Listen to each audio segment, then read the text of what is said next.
Heater. All right, maybe that'll work.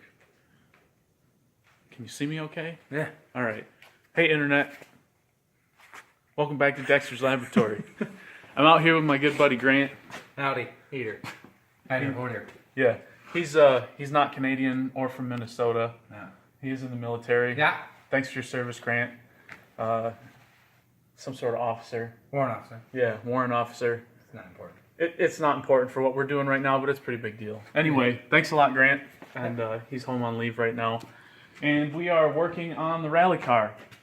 Currently taking some measurements. We're going to cut a big hole in the roof for my ventilation. I picked up a fiberglass roof vent. It's OBP brand. I got it from England through Rally Nuts. I don't like a lot of the cheap vents that a lot of the guys in the States are running. I actually have one on the old rally car.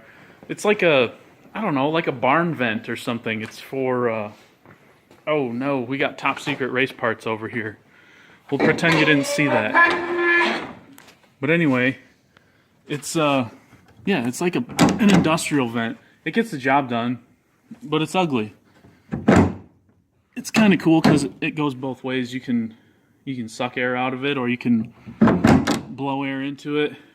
It's effective, but like I said, it's ugly. No offense, Mark. Like I said, it works. But I ponied up and bought a nice one because I kind of care about aesthetics a little bit.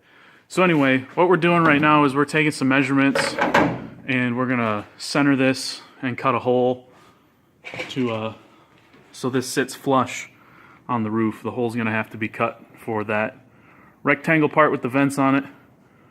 And then it just basically gets riveted or glued into the roof. So that's what we're working on right now. Grant's here helping me take some measurements, and then we'll get cutting into it. We'll get a time lapse going. It probably isn't going to be anything too exciting until we bust out the death wheel, and hopefully nobody loses a finger or an eye.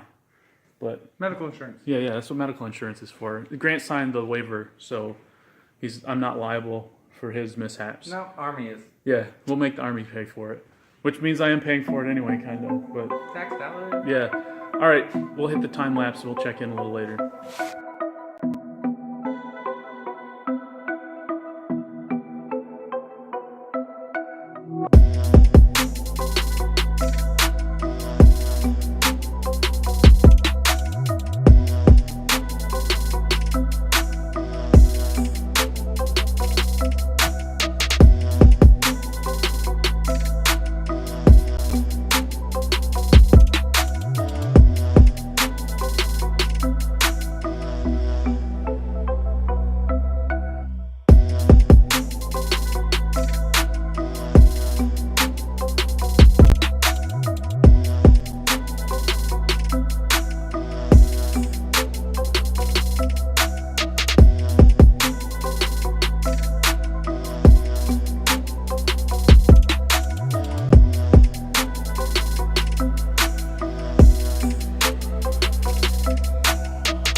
Cold out here, so before you ask, what's all that noise in the background? It's my waste oil furnace, trying to get it warm out in the shop. It's not a bad setup. It's a place to warm up anyway.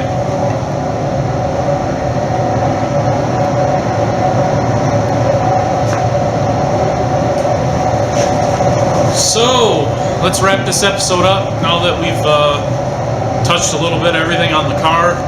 It's been a while since I started filming this, and the intros in the middle and stuff that happened during the time lapse happened before. Anyway, the gist of it is we got the roof scoop installed. Mostly, it's not permanently fixed yet because there's other work that needs to be done around that area. I got the fuel and brake lines completely removed from the car. I got started on getting rid of the drum brake setup in the back. I'm going to have to swap the rear uprights, or knuckles, or spindles, or whatever you want to call them, from the rally car because the disc brake setup doesn't just bolt onto those existing uprights. I got to swap the whole assembly over, which isn't a huge deal. But I tinkered a little bit with the brake and clutch setups. If you follow me on other social media outlets, you would have seen a couple shots of those. I just got stuff kind of mocked up right now. We'll take a look at it in a minute. But essentially, deleting the cable clutch in favor of a hydraulic setup.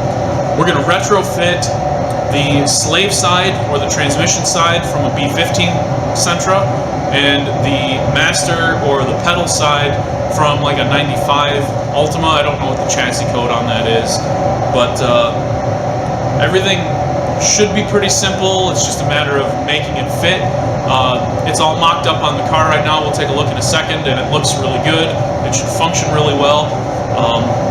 On the brake side of things, I'm deleting the booster, so I'm utilizing a brake booster delete kit from STM that is originally for an Evo, so a Mitsubishi Lancer Evolution 7, 8, or 9. Bolts right up to Nissan applications because the master cylinder and pedal bolt patterns are pretty much the same. So thanks to my Facebook buddy Andy for turning me on to that idea. So, as you can see here, we've got a clutch master cylinder, and we don't have a brake booster here anymore. You can see that delete kit there. Everything bolts up real nice. Really happy with how that's turned out. I may end up, well, I'm definitely going to change the brake master cylinder to something else. The B13 one has 4 outlets. I'd really prefer to have 3 outlets. But I'd also like to keep the bore and the stroke the same. There's a lot of sciencey engineering stuff that goes into a proper brake setup, and when you deviate from the factory setup too much, there's a lot of things you need to take into consideration. Fortunately, I have enough experience in engineering and automotive stuff that I can figure that out with the help of the Google machine and the intraweb nets. So that's on the firewall side, on the outside anyway. Inside, hopefully the lighting is good enough. On the right we have the brake pedal from the B13 that came in the car, and on the left we have the Ultima pedal. That fits pretty well. So pretty happy to see that come together. It's not on permanently, it is just mock-up, but it's pretty cool. Also, let me get my steering wheel out of the way. You can see this vent is installed. Looks pretty slick. I like how that turned out. That's pretty much it for now.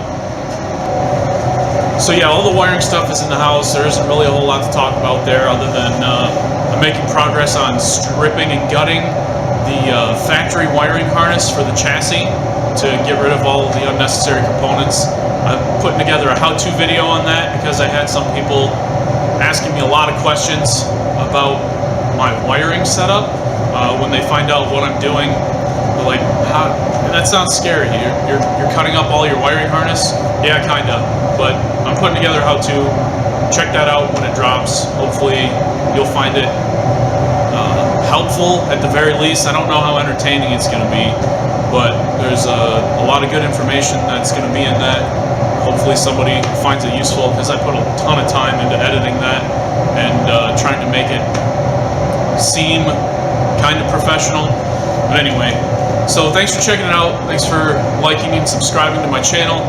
If you want to see something else or you've got some questions, hit me up in the comments or go find me on the rest of the social media outlets on the interweb nets and hit me up there. All right, thanks again. We'll see you next time here at Dexter's Laboratory.